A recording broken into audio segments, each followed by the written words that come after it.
Estamos en comunicación con Estela Valiente, que es directora del Materno Infantil de la Secretaría de Salud de la Municipalidad de Berazategui. Estela, doctora, buenos días, ¿cómo va? ¿Qué tal? Muy buenos días. Bueno, una buena noticia, ¿no? La verdad que esto es un logro importante en los tiempos que corren cuando uno habla de la importancia de la salud y sobre todo de los más chiquitos.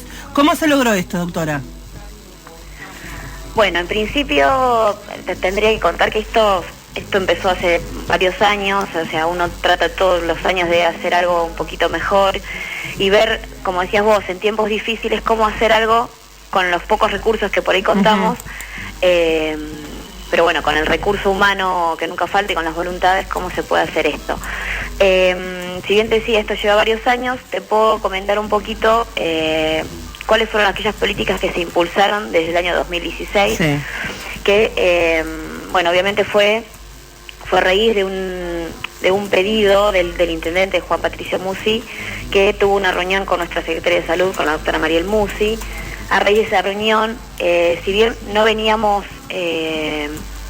tan mal en cuanto a salud, teníamos esta inquietud de ver cómo podíamos hacer para, de alguna manera, tratar de disminuir la mortalidad infantil, que, bueno, es el dato más sensible, y no es un dato solamente, sino que es una cuestión que abarca a toda la sociedad, y nada peor que la noticia de que un bebé menor de un año fallezca. Tal cual, ¿sí? Tal cual. En principio, bueno, tenemos que saber que hay cuestiones en donde un bebé recién nacido fallece por causas llamadas inevitables. Entonces ahí es como que uno no podía hacer demasiado. Pero bueno, vimos qué se podía hacer con aquellas causas evitables que se dan en un contexto en cuando el bebé, ya tanto prematuro, de bajo peso o con alguna malformación, sale de alta de un servicio de neonatología y va a su casa. Sí. Una vez que ese bebé va a su casa, quiere decir que tiene altas chances, o tiene más chances que aquel que no pudo salir de la internación nunca de neo y falleció en ese lugar. Entonces, para aquellos que salían de su casa, bueno, ver qué pasaba, por qué fallecían en sus casas. Teníamos, no sé, muertes de a los 2 meses, a los 4, a los 10. Entonces, estudiar bien esas causas para ver si de todo lo que tenemos, de todos los recursos con los que contamos, podíamos hacer algo. Entonces, lo primero que veíamos es que no teníamos un registro por ahí de la cantidad de estos niños que llegaban a sus casas como niños de riesgo. Sí, porque a lo mejor tenían un seguimiento a nivel hospitalario o a nivel de hospitales pediátricos especializados, entonces no pasaban por un centro de salud, entonces no teníamos como un registro. Bueno, lo que hicimos fue, a partir del 2016, crear consultorios de seguimiento de niños de riesgo a través de la incorporación de una médica neonatóloga. Ajá. Muy especializada, experta en este tema. En este tema fue una de las que incluso escribió en la Sociedad Argentina de Pediatría parte de este proyecto, o sea que lo tenía muy claro, pero lo tenía por ahí para desarrollar a nivel hospitalario. No estaba tenido en cuenta a nivel de atención primaria, que es a donde nosotros apuntamos porque es lo que nos compete como municipio y como Secretaría de Salud. Estar en la parte, el trabajo territorial, la parte de los CAPS, que son los centros de atención primaria. Bueno, entonces se ayornó un poco ese proyecto a la parte de atención primaria.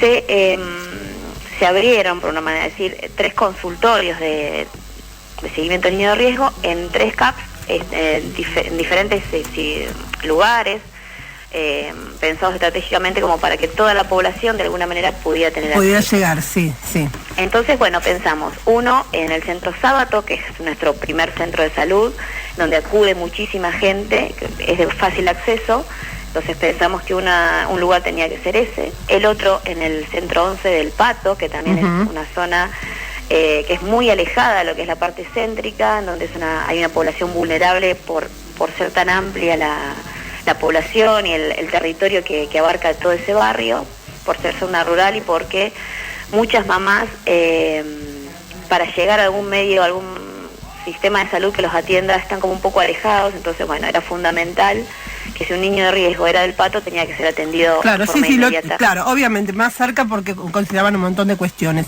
Claro, y el otro centro en Barrio Marítimo, que es, bueno, estaría como en el medio de los otros 2. Esa estrategia, por un lado, lo que es la parte de atención en consultorio. Por otro lado, otra médica neonatóloga sale todos los viernes con un móvil municipal a visitar también a estos niños de riesgo, pero en su casa. Entonces, puede ver el otro contexto, no solo al niño que lo revisa totalmente, obviamente es como si estuviera en un consultorio, pero a su vez ve todo el contexto familiar, cómo está compuesta la familia, si tienen otras necesidades, si los hermanitos cuentan con la vacunación completa, porque también es importante que toda la familia de un niño de riesgo también tenga la vacunación, porque el niño puede ser que no salga de la casa, pero los que están afuera y vuelven a la casa le traen enfermedades que, si no están vacunados, terminan contagiando al bebé. O sea, trabajar en conjunto y con todos es así, no solo el nene aislado como si fuese una isla. Claro, no es un nene que nació prematuro y está en una incubadora como lo que uno puede pensar, sino que está en un contexto familiar, convive con los padres o con el que esté a cargo. Es importante también el tema de las pautas en cuanto a puericultura, saber que un paciente, cualquier bebé sano o con problemas, no puede tener a su alrededor gente que fume. Tiene que, bueno, si es invierno, ver cómo se calefacciona, con qué medios cuenta, el tema de no utilizar braseros, el tema, muchas cuestiones que uno los puede ver solamente si visita a la familia del lugar. Uno no. Así que bueno, eso por un lado en cuanto a estrategia del recién nacido. Por otro lado, afianzar un poco el tema del control de la embarazada, que tratamos de generar una captación precoz, ¿sí? No que sea un embarazo no controlado o poco controlado y que llegue a las 30 semanas con su primer control, en donde uno ya puede pedir muy pocas cosas y si hay alguna patología para detectar ya es como muy tarde y no se puede hacer mucho. Y por otro lado, fundamental también el tema de la anticoncepción en adolescentes, el embarazo, evitar el embarazo adolescente no deseado. Para eso también en el año 2016 se implementó a toda la canasta de anticonceptivos con los que ya contábamos, los implantes subdérmicos destinados a adolescentes entre 14 y 24 años, ¿sí? Que no tuvieran obra social y que dentro de la carta que ellos podían elegir, o sea, siempre uno puede elegir el método que quiere, que le convenga y que le parezca mejor, tenían esta opción, ¿sí? Que es, para el caso de los adolescentes es muy cómodo, es muy práctico porque es un dispositivo que se coloca en la parte interna del brazo, como para que se den una idea, por debajo de la axila y entre la axila y el codo, como en el medio, en la parte interna, libera una hormona en forma permanente durante 3 años. Entonces, ¿eso ya está disponible, perdón doctora, eso está disponible para todos los adolescentes en las unidades sanitarias del distrito? Sí, para todos los adolescentes, sí. Bien. En principio, tratamos de que no tengan obra social, pero no por una cuestión de discriminar, porque apuntamos a nuestra población vulnerable, ¿no?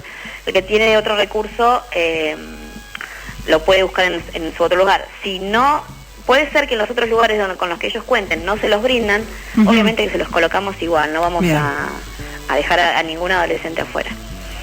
Importantísimo esto que está diciendo. Doctora, todo esto que nos mencionó, todas estas cuestiones, ¿qué lograron?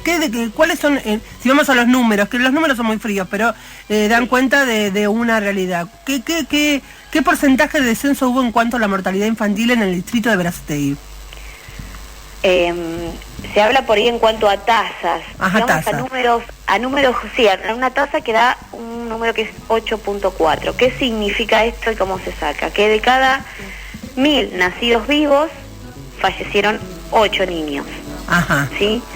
Que, bueno, en Berazategui hubo épocas bastante crudas, con otras tasas. En un momento fue de 10 cada 1000, en un momento fue 14, llegó hasta 17, o sea, contar con 8 hoy es alentador. Eso no significa que uno pueda, en estos sentidos uno tiene que ser muy, muy cauto y lo que uno trata es que siga disminuyendo, ¿no? Obviamente, pero bueno, el número es esto, uno ¿cómo lo toma?